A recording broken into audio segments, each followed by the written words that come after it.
Hello, family. Doing this video tonight. This video is gonna be if you don't start it, you don't have to finish it. I'm doing this topic because you know um it's done been situations. I'm gonna be honest where people start things with me, not necessarily physical, fights or anything, but they may try to belittle me and talk down on me, and you know what I'm saying. Just do things like that. And I take it and I take it and I take it and I take it and I turn the other cheek, I turn the other cheek. And sometimes they thousand insults, that thousand insults that I receive, I take because I'm strong that way. God has made me strong that way. Uh Whenever you done cried in the midnight hour, whenever you had to turn to God when you had nobody else to turn to, when you done survived situations where you could have died, you have a different strength to yourself. You have a different outlook on life as well. So what I'm saying is, for those people that have tried to emotionally abuse me in my past, because I'm a smaller female, or because I was humble, or because I was giving, whatever the case may have been, you know what I'm saying? Whenever I come with my things, because the Bible does tell us, be wise as a serpent and harmless as a dove. I remember, people were trying some treacherous things on me at one particular time in my life, and I just kept at one point I just kept falling for that stuff. And I was falling for it and falling for it. And then finally I got at a certain age of adulthood. I would say, how old was I? I was probably in my mid 20s, and God spoke to me and was like, "This is what I want you to do." And I listened. And God brought me out the mud. Situations where I thought that I would never be able to get out. God, He persevered me and He put me at the top, and He showed people who He was. So it's done been people that, take it there with me. And then when I say something to them, they're like, "Stop, stop." But my thing with that is, I love to tell people, I understand how life is and that we make mistakes, but it's not fair for you to start things with me. And then whenever I'm honest about situations, see, you try to lie your way or say some things, but I was educated enough to confront the situation with truth, and you can't take it. So therefore, a person to tell you to stop. But I always try to tell myself, or them for that matter, it should never start. It should never start. And I think when you become to be an adult, you're supposed to think before you take actions. Think before you talk, because whenever you say things, you know, um, you can't take those words back. And a person that knows the severity of words, they're going to take your words more literally than a nonchalant person who doesn't value words or know what they mean or understand the power in them.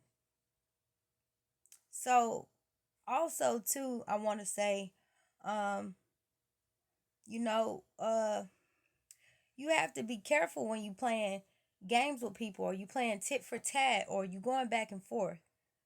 Because at the end of the day, most people are not in tune enough with themselves or mature enough to tap out.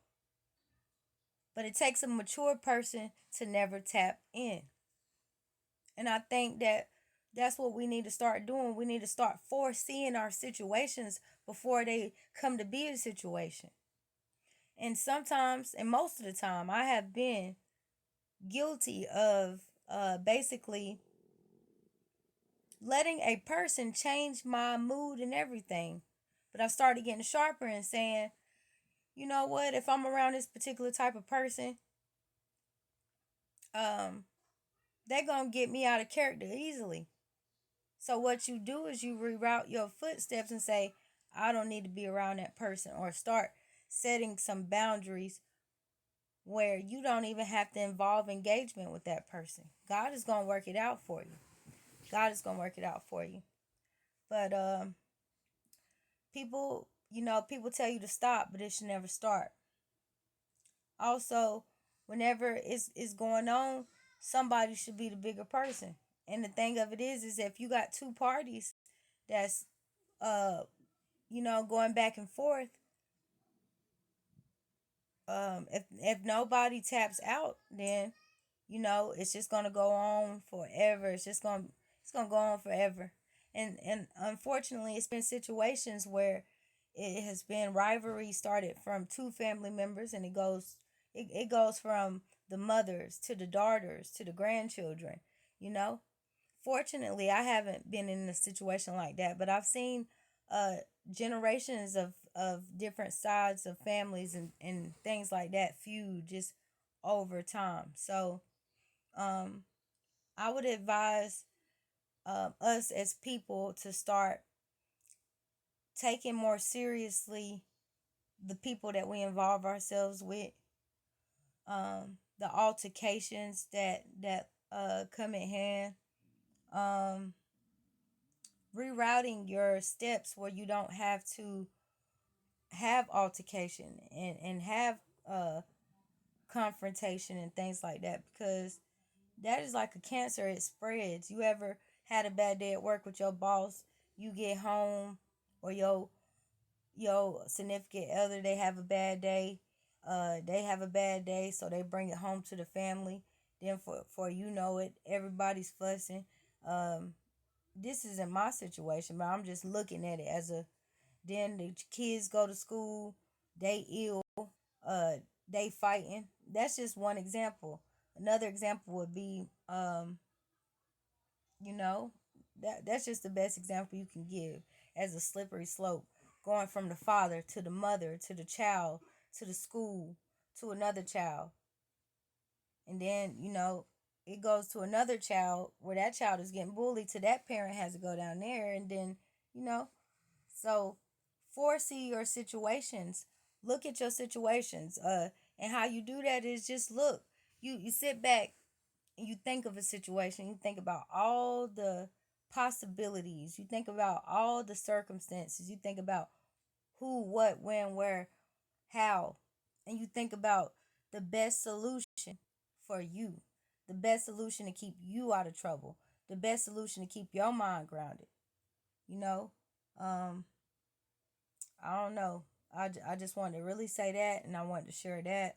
Um, y'all just be blessed. Appreciate you.